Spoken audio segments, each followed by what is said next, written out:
Pocas imágenes pueden provocarnos tanto miedo y causarnos tanto temor como la de un tiburón. Y pocos hombres han captado tantas imágenes de tiburones como el valiente realizador Al Giddins.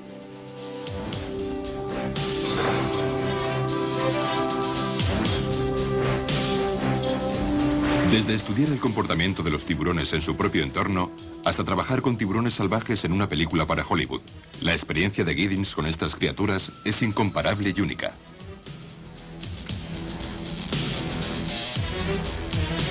Quédense con nosotros y podrán contemplar las experiencias de Al Giddins con las más temidas criaturas del mar.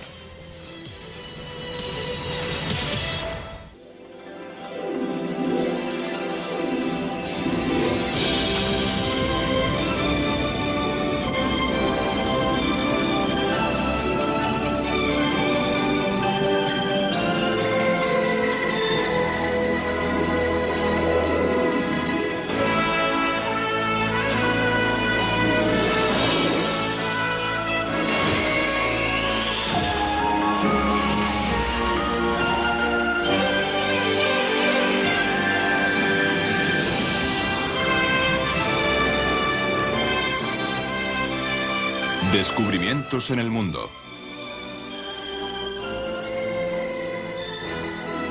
Relatos de tiburones.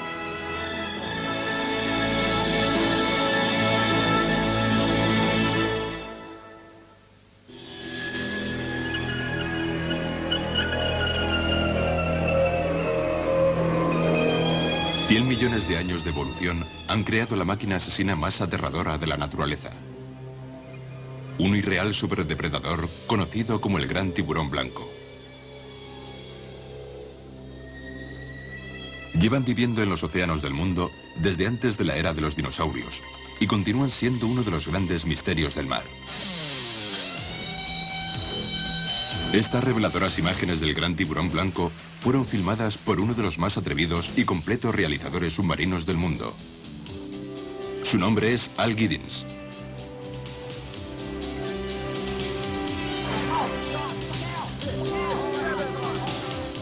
Giddins es un valiente pionero del, a menudo, peligroso arte de estudiar y filmar el comportamiento de los tiburones. Tiraremos el equipo a través de la escotilla.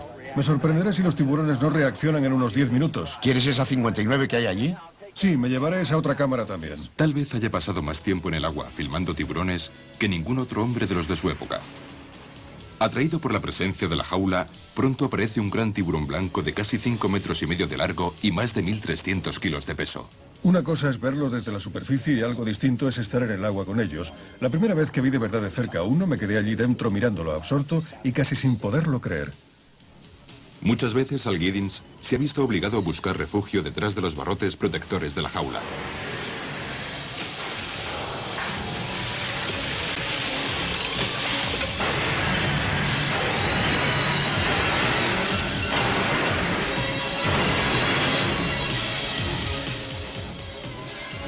Por razones desconocidas, el tiburón decidió atacar.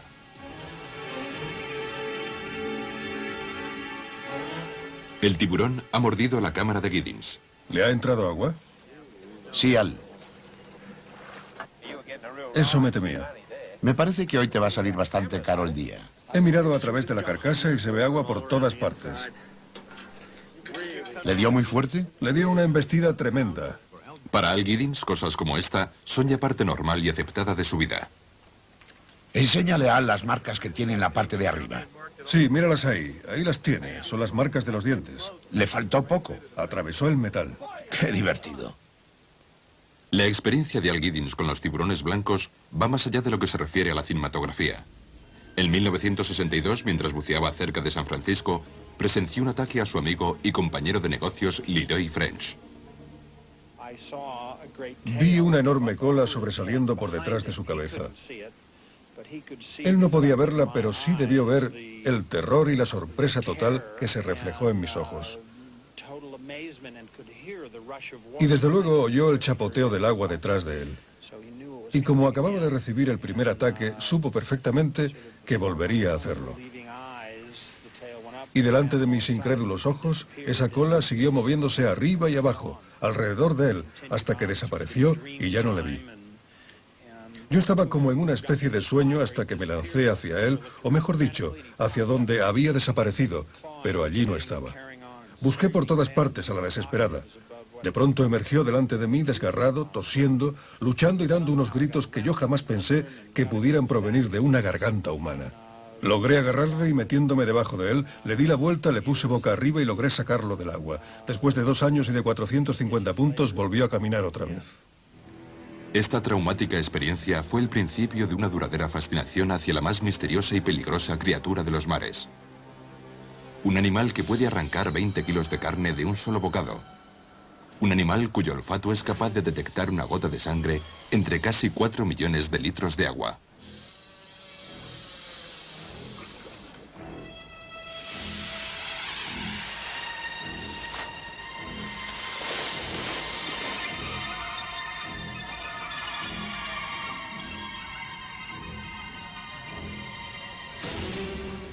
Hasta hace poco tiempo se ha considerado muy difícil poder filmar a estos grandes tiburones blancos en mar abierto, por lo que casi todo lo que se conoce sobre ellos emana de anécdotas y conjeturas, o de estudios realizados sobre ejemplares muertos. Al Giddins ayudó a cambiar todo eso, combinando nuevas técnicas de cebo, jaulas protectoras y creativas técnicas de filmación. El comportamiento de los grandes tiburones blancos ha podido ser estudiado en su entorno natural. Los científicos podrán ya observar y estudiar cosas tales como sus complejos biomecanismos o hábitos alimenticios. Y aún se han conseguido mejores resultados gracias a la cámara lenta, que muestra de forma ralentizada lo que es demasiado rápido para ser percibido por el ojo humano. Filmar a alta velocidad de 200, 300 o 400 fotogramas por segundo y luego proyectar a cámara lenta nos proporciona imágenes que jamás habíamos visto antes. Por primera vez vimos que en el momento del ataque los tiburones se quedan de verdad ciegos, ya que se protegen los ojos rotando las pupilas hacia atrás y escondiéndolas en la cavidad ocular. Este fenómeno les protege contra los posibles daños que podrían causarles en los ojos los dientes y uñas de sus presas durante la lucha, como por ejemplo los grandes leones marinos. La película a cámara lenta de Al Giddins revelaría también que las mandíbulas de los grandes tiburones blancos no están sujetas con firmeza. La mandíbula superior no está fija a la parte superior de la boca, lo que les permite extenderla hacia adelante y conseguir un mayor alcance cuando atacan a sus víctimas. Estoy encantado de que esas imágenes hayan servido de ayuda para la investigación. De hecho, creo que se han escrito un par de informes científicos sobre ello.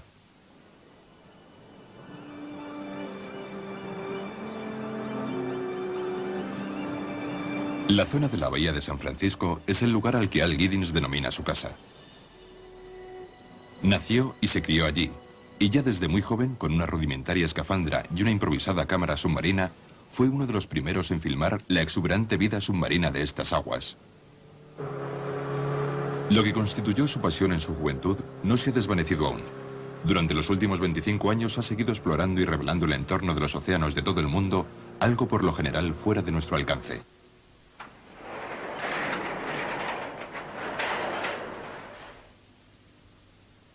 En su estudio e instalaciones, Al Giddins desarrolla continuamente nuevos medios y técnicas de filmación submarina. ¿Qué tal vas con esas lentes? Muy bien, Al, creo que nos servirán. Sus instalaciones cuentan también con un taller, contornos y cámaras a presión que le permiten realizar el diseño, construcción y prueba de nuevos equipos de iluminación submarina, sistemas ópticos y cámaras especializadas.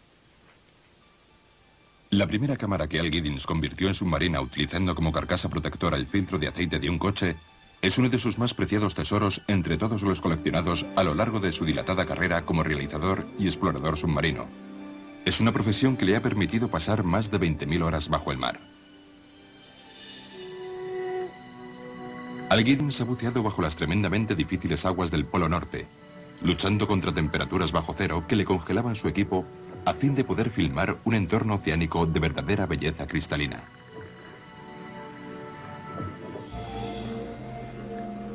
Fue uno de los primeros en explorar y filmar el fantasmal cementerio de Drag Lagoon, en el sur del Pacífico, el peligroso escenario en el que se hundió una flota japonesa en la Segunda Guerra Mundial y donde aún yacen desperdigados silenciosos restos de armas de guerra y municiones sin estallar.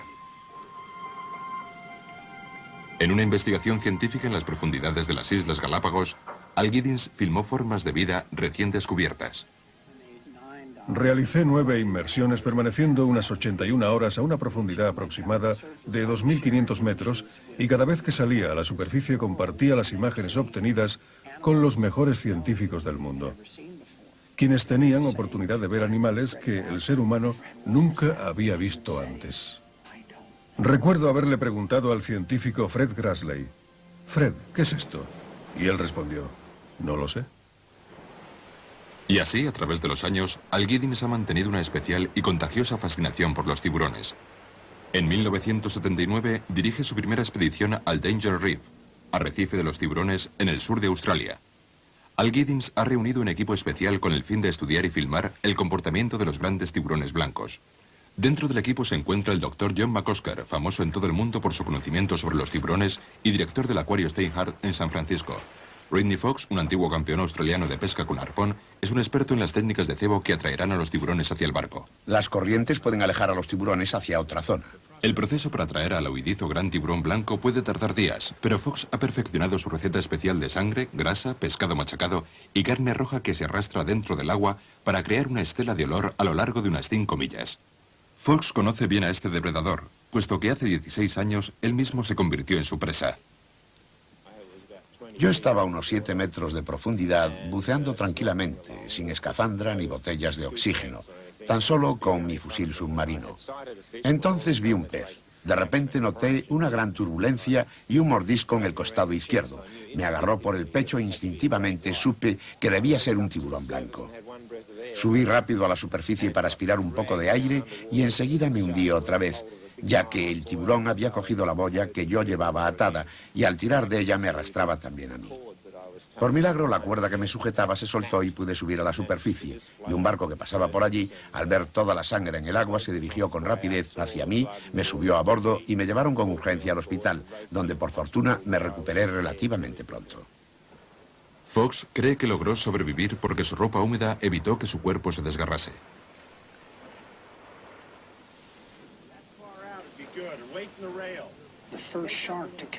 El primer tiburón que llegó dejó a todos mudos. Bueno, estos animales son enormes. Intenten imaginar no que tienen 2 metros de largo, sino 2 metros de ancho, que miden 6 metros de largo, que pesan entre 1.400 y 1.800 kilos y que tienen una boca que podría tragarse un barril de 200 litros. La verdad es que la gente se quedó impresionada, y yo también. Un pequeño y afilado arpón adherido a un dispositivo telemétrico será utilizado por el Dr. McCusker en su intento de conseguir nuevos conocimientos sobre un tiburón vivo. Debido a que estos grandes tiburones son muy difíciles de estudiar, su comportamiento agresivo ha sido con frecuencia malinterpretado. Las antiguas tradiciones marinas, por ejemplo, hablan de ataques a barcos por parte del gran tiburón blanco. Y la verdad es que sí, que de hecho atacan a los barcos, pero McCusker cree que es más porque se confunden que porque tengan el salvaje vicio de atacar. La cabeza y la mandíbula inferior del gran tiburón blanco están dotadas de pequeñísimos poros capaces de detectar los minúsculos campos electrónicos que emanan de todo ser vivo. Los metales en el agua del mar pueden producir campos eléctricos similares, haciendo que el tiburón lo confunda con una presa.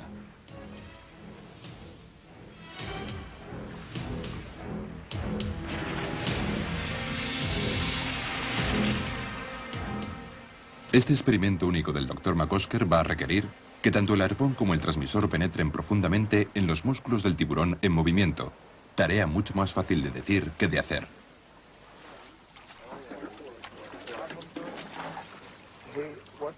Lo que de verdad necesitamos ahora son 6 u 8 cebos flotantes por aquí, y cuando venga el tiburón y se lleve 1, 2 o 3, cuidado, ahí está ya. Seguid la boya naranja.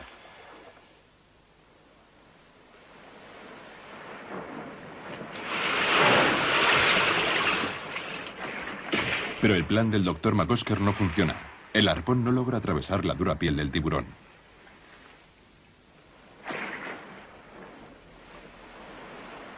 El equipo decide entonces intentarlo bajo el agua, con un fusil submarino. ¿Nos podéis preparar las jaulas? Fox tomará fotos mientras que Al Giddins filma todo el experimento desde otra jaula submarina.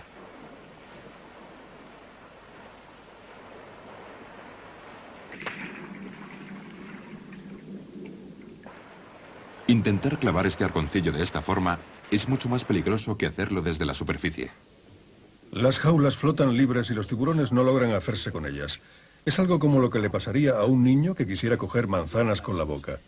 Si el tiburón lograse meter su cabeza en la jaula, entonces sería otra historia y mucho más peligrosa porque el tiburón podría destrozar con facilidad la jaula con tan solo una sacudida. Unos minutos después, empieza a desatarse uno de los peores momentos. Ha cogido una jaula. Está aprisionado.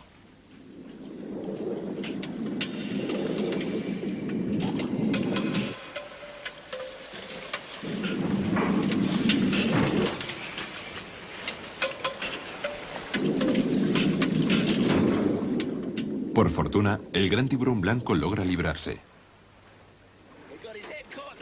Metió la cabeza en la jaula y no podía sacarla, por lo que no hacía más que darle porrazos. Emotivamente alterado, pero del todo decidido, McCosker lo intentará otra vez. Apunta y luego dispara.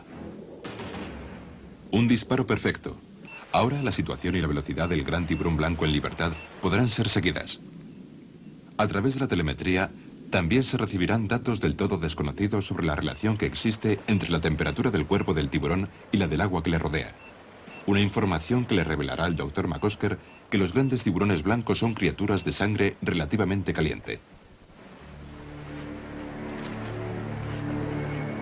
A pesar de lo descubierto, el gran tiburón blanco sigue siendo un desconocido. ¿Cuántos existen y cuál es el mayor tamaño que pueden llegar a alcanzar? Eso sigue siendo aún todo un misterio.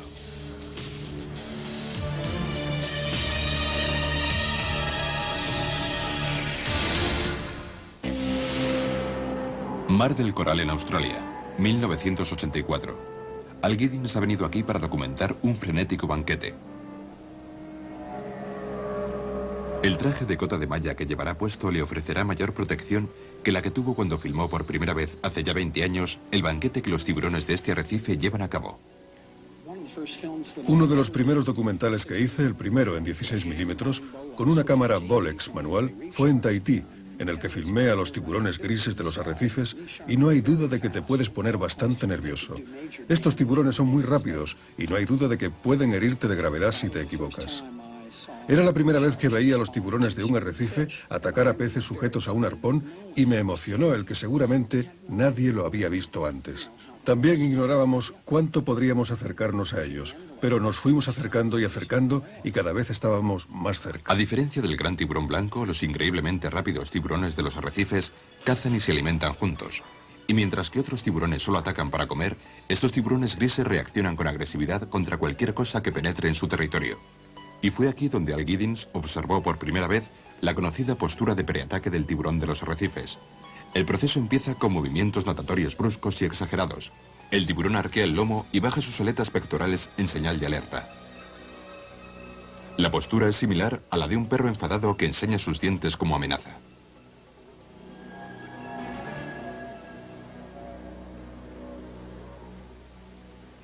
«25 años de experiencia buceadora han hecho que Al Giddins sienta un saludable respeto por el peligro potencial que suponen estos tiburones grises de los arrecifes. Un traje de malla de acero recubriendo todo el cuerpo es parte absolutamente esencial del equipo cuando se va a estudiar su agresivo comportamiento alimenticio.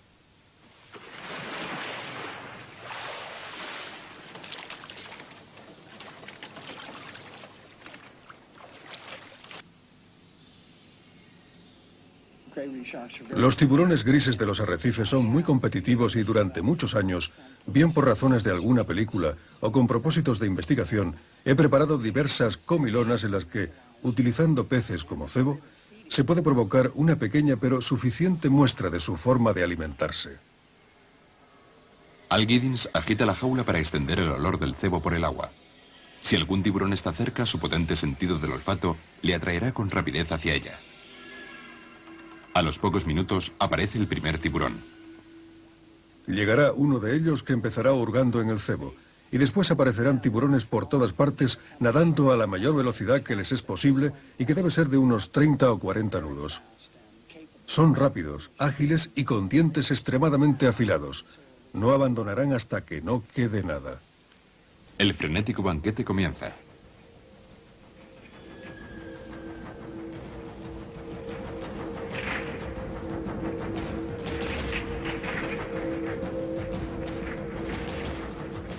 En condiciones naturales normales, las grandes manadas de tiburones de los arrecifes podrían atacar y desintegrar marlines y otros peces grandes en cuestión de segundos.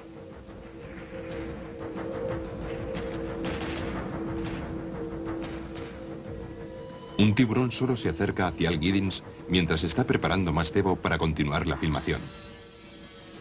Al Giddins recibe un mordisco y reacciona instintivamente para protegerse.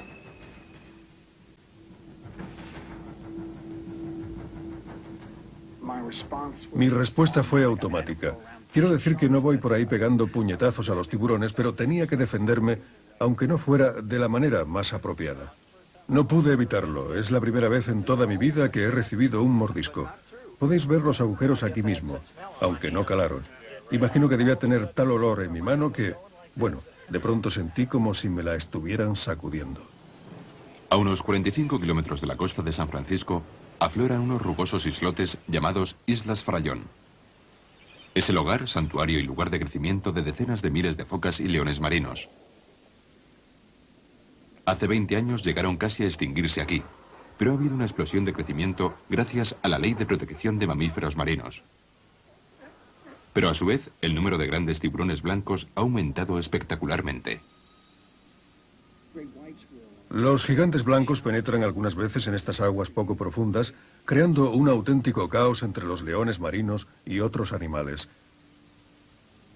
Se lanzan sobre las orillas y los animales, despavoridos, corren hacia el agua. En toda esa confusión son fácilmente vulnerables y los gigantes blancos se aprovecharán de ello para alimentarse. He preparado una secuencia a cámara lenta que muestra lo ocurrido en estos islotes Farallón y en otros sitios.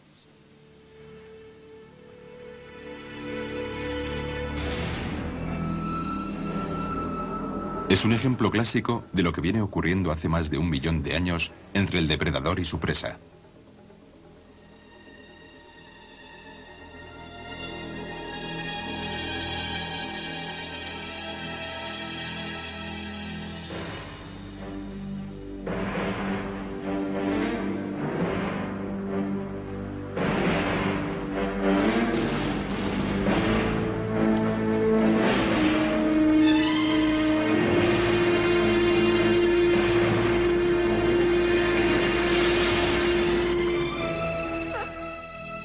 Algunos de los afortunados supervivientes muestran las reveladoras señales y cicatrices de los implacables ataques de estos tiburones. Pero las focas y los leones marinos no son, sin embargo, las únicas víctimas.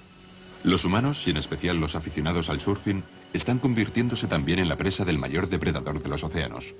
Como consecuencia de la abundancia de comida que hoy día encuentran por todas partes, los gigantes blancos crecen con más rapidez y atacan a la gente con mayor frecuencia. Las aguas costeras del norte de California registran hoy el mayor índice de ataques a seres humanos en el mundo. El por qué estos tiburones eligen presas humanas no está demasiado claro. Es una de las innumerables preguntas sobre estas misteriosas criaturas que, a diferencia de los gorilas o los leones, no están dispuestos a que nadie les estudie en su entorno. En 1980, en el norte de California, un pescador encontró en sus redes una cría de tiburón de unos 2 metros de largo y casi 140 kilos de peso. Esta extraña captura le proporcionará al Dr. McCosker, así como a otros científicos del Aquario State Nat de San Francisco, una oportunidad única para estudiar a uno de estos grandes tiburones blancos vivo. El tiburón blanco nunca ha sobrevivido en cautividad, pero el Dr. McCosker diseñó y construyó un tanque circular con una capacidad de unos 380.000 litros exclusivamente con este propósito. Al tiburón cautivo, una hembra, se le ha puesto el nombre de Sandy y constituye toda una atracción.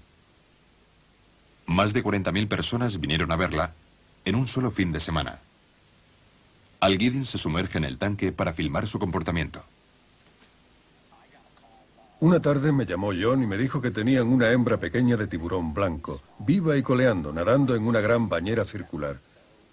Así que en muy poco tiempo me presenté en el acuario con mi cámara y tanto John como yo nos emocionamos de veras porque hasta la fecha nadie había conseguido mantener en cautividad a uno de estos tiburones blancos. Sin embargo, hacia el 4º o 5º día empezó a no sentirse bien. se lanzaba contra las paredes y parecía responder al metal del propio tanque, quizá como consecuencia de algún proceso de electrólisis que estaba haciendo estragos en su sistema sensorial. Y a mí me preocupaba que Sandy estuviera tan débil en aquellos momentos y empecé a dudar si saldría de ello. Sandy ha perdido el apetito, el equilibrio y el sentido de orientación. Si le ayudaban a nadar por el tanque guiándola para que sus branquias recibieran agua en movimiento, su estado era grave. No hay nada que hacer. Cada vez que la subo se va otra vez para abajo y se golpea contra el fondo. El doctor McCosker toma la difícil decisión de devolver a Sandy al mar. Se convierte en un suceso de resonancia nacional y en una desagradable controversia. Mientras que por un lado existe un fuerte apoyo público a la liberación de Sandy de su cautividad, otros cuestionan la conveniencia de liberar a un devorador de seres humanos. El plan del Dr. McCosker es devolver a Sandy a las Islas Farallón, donde fue capturada. Su única preocupación es que sobreviva las 3 horas que dura el viaje. Al Giddins intentará filmar con su cámara el momento histórico de la devolución de Sandy a la libertad del océano.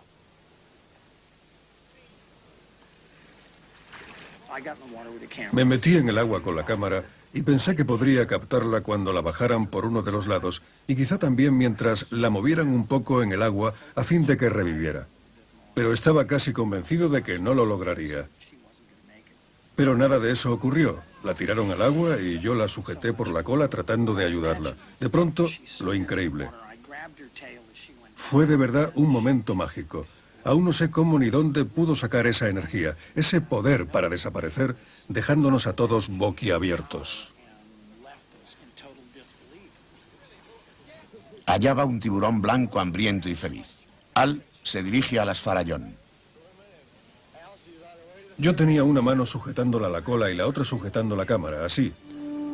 Para Al Giddins, otra aventura única y una oportunidad para contar una historia más.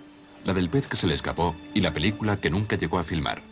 En el lugar donde la arrojamos, la visibilidad era de unos 12 metros y había mucha claridad. Podríamos haber filmado la escena cuando ella desaparece en dirección a la puesta del sol, y hubiera quedado muy bien. Pero ella no estaba muy dispuesta a esperarse, ¿verdad? Parece que no. ¿Revivió instantáneamente? Sabía lo que íbamos a hacer y no estaba interesada. Al Giddins es también un acreditado realizador de películas para Hollywood. Todo listo y concentraos, Nick y Jackie. Concentraos, muy bien. La película se titula Abismo, protagonizada por Jacqueline Bisset y Nick Nolte. Al Giddins tuvo a su cargo la filmación submarina. Mi planteamiento para esta película fue: hagamos esta película como la haría el mejor director de fotografía. Escucha, tienes que quedarte a mi lado. Hicimos 10.500 inmersiones y filmamos más de 300.000 metros de película submarina. Construí 3 cámaras especiales para Abismo, cámaras profesionales para cine de 35 milímetros y también construimos unos sistemas especiales de audio para hablar bajo el agua. Imaginen un estudio de sonido en un escenario de Hollywood con montones de personas y luego pongan todo eso bajo el agua.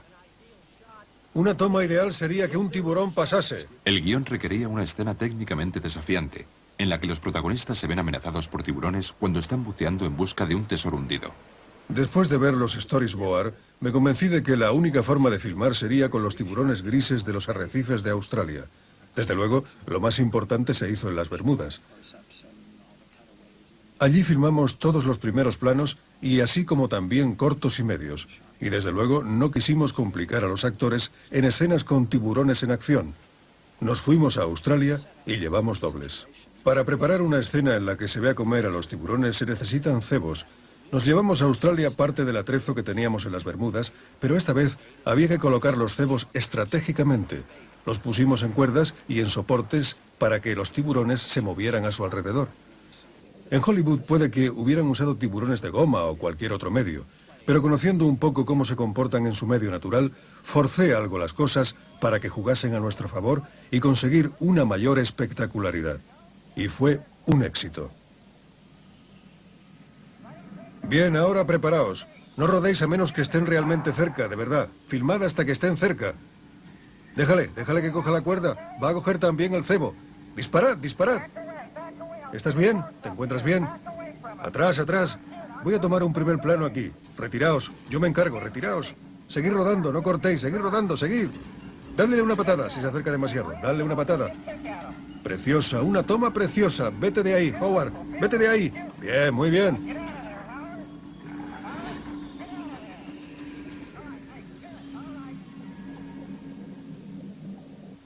Apareció también un gran tiburón. Una vez finalizada la peligrosa escena, Al Giddins puede ya relajarse y saborear el éxito. Empezó a dar vueltas y cada vez se enredaba más y más.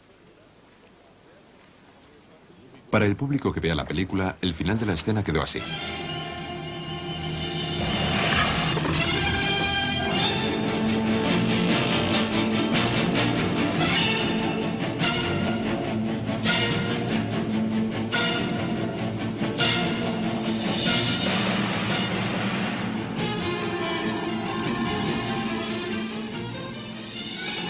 Nunca creí que esto acabaría así.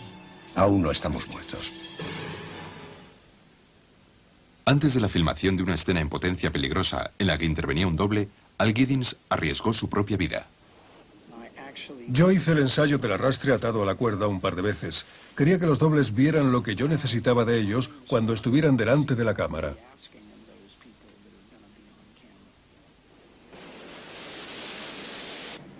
Una vez más, deprisa. Al Giddins siempre insiste en la necesidad de una cuidadosa preparación antes de filmar cualquier escena en el agua.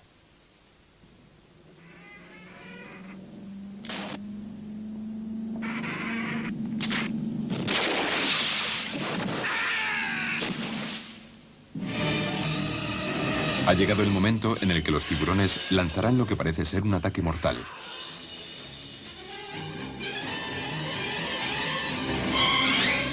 Al Giddins, con gran ingenio, filmó la escena valiéndose de tiburones cautivos en una laguna oceánica poco profunda. Los tiburones en cautividad no tienen que pensar en cómo alimentarse y, por lo tanto, el ataque y todos sus otros instintos normales los tienen bastante adormecidos. Contraté a un par de tipos del acuario marino de Miami. Atraparon 2 buenos ejemplares de tiburones tigre.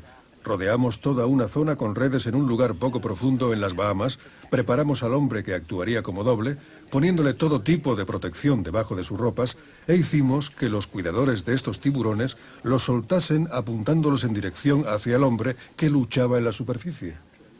Después de algunos ensayos me di cuenta de que, soltando a los tiburones desde cierto sitio, estos automáticamente daban 3 o 4 coletazos y se plantaban en la superficie y además justo donde estaba el doble, y casi no me daba tiempo. Así que tuve que situar una cámara entre los 2 cuidadores y evitar que se viesen los tiburones, tanto el de la izquierda como el de la derecha, poner otra cámara más en un ángulo distinto y pedir al doble que patalease como si acabara de caer al agua. Entonces soltaban a los tiburones y la ficción para Hollywood era perfecta. Hacer cosas para Hollywood es muy divertido, pero mi primordial interés y mayor ilusión siempre ha sido filmar la vida al natural. Durante el transcurso de su carrera, Al Giddins ha filmado más de 350.000 metros de película, no solo de tiburones, sino de prácticamente cualquier otro tipo de criatura o entorno marino. Empecé a hacer inmersiones en los años 50 cuando en realidad nadie lo hacía en California. Así que cada vez que nos metíamos en el agua podíamos ver cosas que nadie había visto antes. Puede que suene a presunción, pero es en absoluto cierto. La pasión de Al Giddins por tomar todas estas imágenes en celuloide ha revelado la existencia de un entorno marino de una espectacular belleza natural.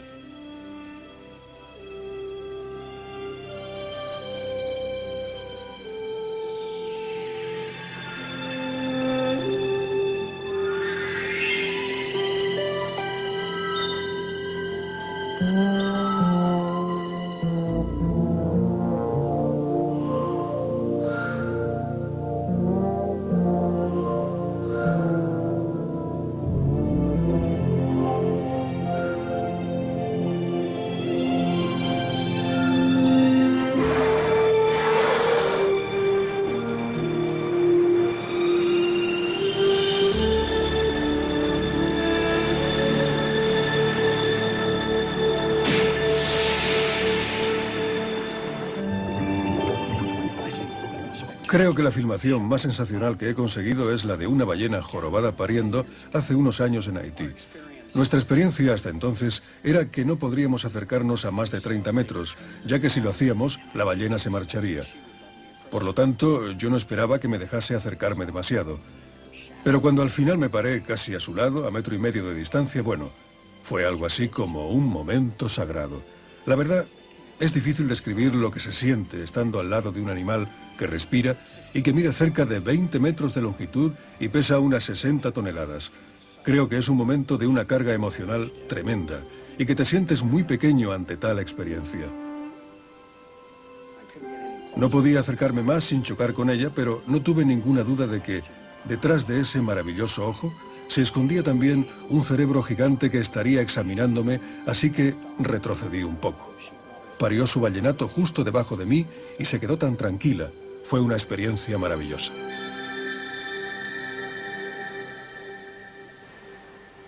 Otra experiencia memorable tuvo lugar en las Islas Maldivas, en el Océano Índico. Heywood Rayman y Greene Weaver habían llamado la atención de Al Giddins debido a su famosa habilidad de dar de comer con la mano a los tiburones salvajes en pleno océano. Al Giddins fue allí con su cámara y con su innata curiosidad. Leí un par de artículos sobre este personaje y sobre su forma de amaestrar a los tiburones grises de los arrecifes. Yo sé que son muy rápidos y muy peligrosos, y pensé que filmar eso podría ser de verdad emocionante.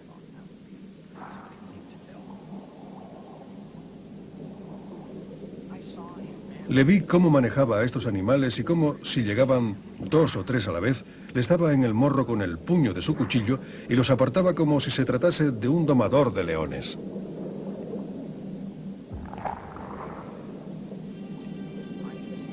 También me di cuenta de que tenía perfectamente claro lo que podía y lo que no podía hacer.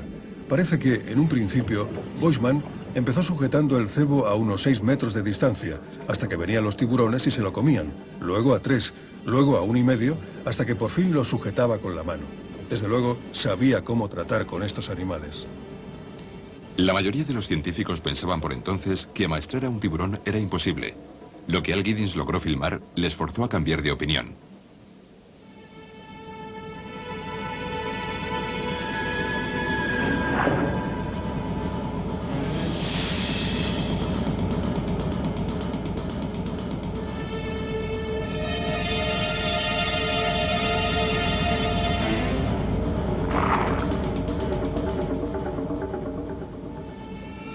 En un momento dado cogió medio pez, se lo puso en la boca y esperó a que viniera un gran tiburón a quitárselo.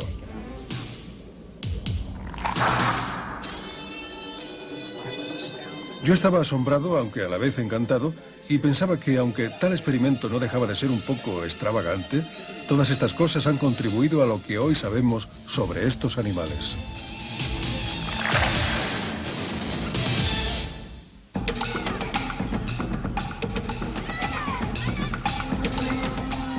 En una visita a Tahití, Al Giddins vio algo que a primera vista le dejó atónito.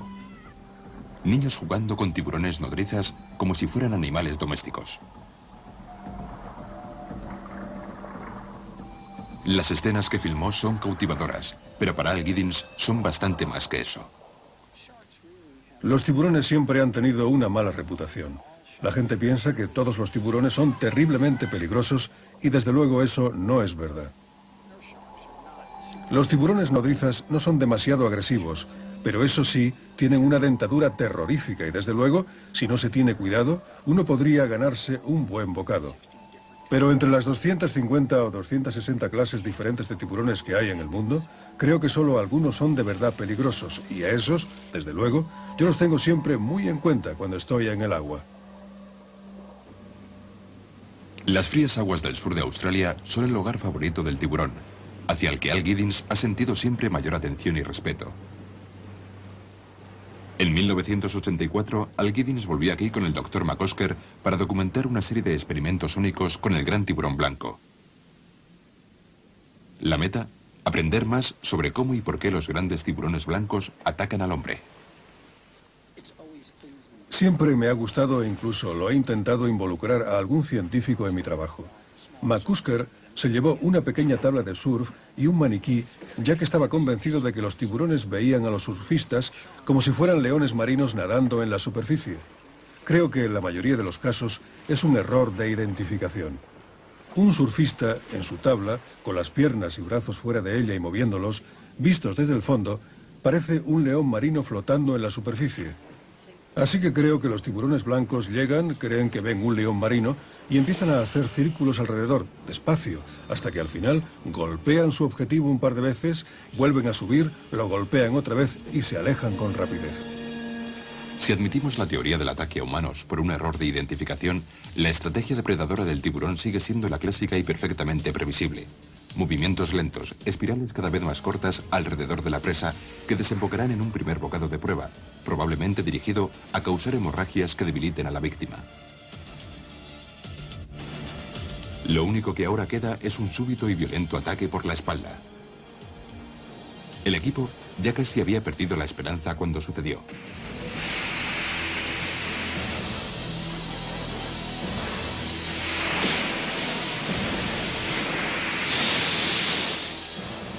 Al Giddins y todo su equipo podría ahora ya demostrar con todo detalle la aterradora táctica final de ataque de un gran tiburón blanco. Un segundo experimento se llevaría ahora a cabo. Saber si un tiburón blanco atacaría una forma humana bajo el agua. Por ejemplo, un buceador con escafandra, y cómo lo haría. El cebo, un maniquí de tamaño natural diseñado para quedarse derecho y pasivo sobre el fondo del océano.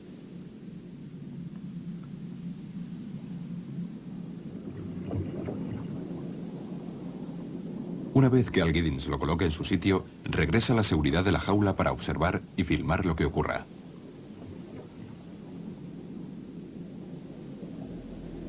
Un gran tiburón blanco se acerca. Comienza el cuidadoso estudio que por lo general acaba con un ataque por la espalda. Sin embargo, su primera aproximación hacia la presa la efectúa con sumo cuidado. Si un tiburón blanco supiera la ventaja que tiene y lo fácil que le resultaría partir en dos a un buceador, el proceso sería del todo distinto. Pero ellos no lo saben, y por ello se acercan con gran cuidado y van cerrando el círculo hasta que por fin golpean con el morro unas cuantas veces. Si no aparece una respuesta clara que les haga huir, empezarán a comer.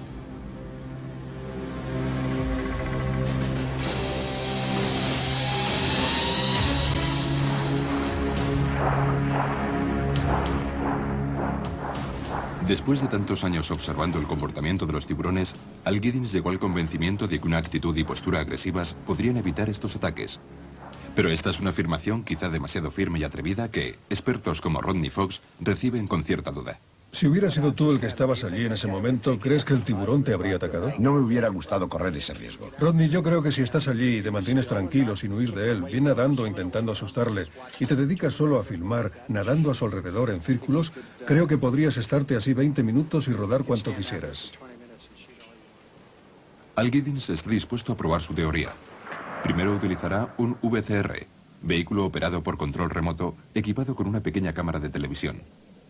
Desde el barco nodriza en la superficie, se le dirigirá para que se comporte tanto pasiva como agresivamente frente a un gran tiburón blanco.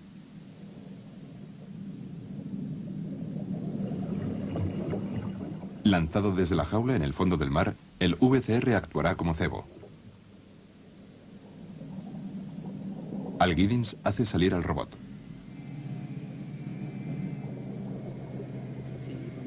El vehículo operado por control remoto que utilizamos en Australia costó unos $50.000. Y cuando sugerí que lo utilizásemos para el experimento de los grandes tiburones blancos, todos pensaron que estaba loco. De hecho, John dijo, sinceramente creo que al tiburón le va a durar muy poco esa máquina. Puede que estemos ante el experimento más caro y de menor duración de todos. La prueba empieza dejando al vehículo quieto y en actitud no amenazante. El tiburón empieza a examinar a su presa en círculos lentos y cada vez más pequeños. Pasados unos minutos, ataca de súbito.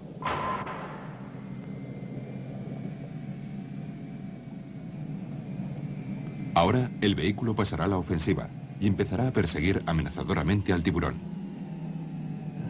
Y confirmando la teoría de Al Giddins, el gran tiburón empieza a retroceder. Animado por estos resultados, Al Giddins comenzará ahora su último experimento. Abandona la protección de la jaula para enfrentarse al gran tiburón abiertamente. Al Giddins utiliza su cámara para intimidar al tiburón y hacerle ver que él no es una presa. La mayoría de los depredadores son muy asustadizos. En espacio abierto, los depredadores no suelen gozar de ninguna ventaja y además son muy precavidos cuando no están absolutamente seguros. Y cada vez que uno de estos animales se acercaba a curiosear, yo me movía hacia ellos amenazadoramente, lo que les dejaba muy confusos. Nunca antes les había ocurrido una cosa así. Incluso no dejaba de mirarles con atención para que entendiesen que sabía que estaba allí y que no les iba a permitir utilizar el elemento sorpresa. Con 2 tiburones dando vueltas a su alrededor, Al Giddins utiliza un palo largo como elemento de protección. Nadie antes había intentado una prueba tan peligrosa para una persona. No me considero ningún Superman de esos que se dan puñetazos en el pecho y que creen que nadie podrá con ellos. Es algo que hice después de varios cientos de horas de cuidadosa observación para conocer un poco mejor a estos animales.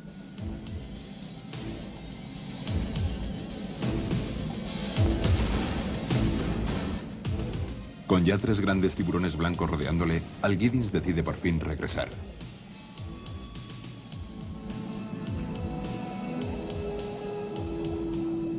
Su experimento ha sido un éxito y hay razones para celebrarlo. Estuvieron muy cerca y no hacían más que dar vueltas y vueltas. Creo que nadie había ido nunca tan lejos. Creo que nunca nadie se había atrevido a tanto. ¿Estuviste rodando todo el tiempo? Para Al Giddins, este atrevido experimento ha sido más que un triunfo de valentía personal. Ha sido el triunfo del entendimiento de unas misteriosas criaturas a las que él ha llegado a conocer muy bien. Bueno, mi forma de pensar sobre los tiburones ha cambiado. Hace 20 años no hubiera concebido que nadie se atreviera a enfrentarse a un gran tiburón blanco en pleno mar abierto. Pero fuimos aprendiendo a través de diversas experiencias cada vez más atrevidas y también me he dado cuenta de que no son ese tipo de adversario abrumador e imposible. Por el contrario, son bastante accesibles. Creo que los tiburones son grandes supervivientes. Llevan existiendo millones de años y hace algunos años yo hubiera vaticinado que sobrevivirán a toda la humanidad. Sin embargo, me preocupa que este extraordinario depredador pueda llegar a extinguirse debido a que la gente que se dedica a pescarlos es por puro deporte. Como los lobos y los osos pardos, los grandes tiburones blancos son un símbolo de algo salvaje y maravilloso. Un símbolo de libertad y algo que creo que es tremendamente importante para nosotros como seres humanos.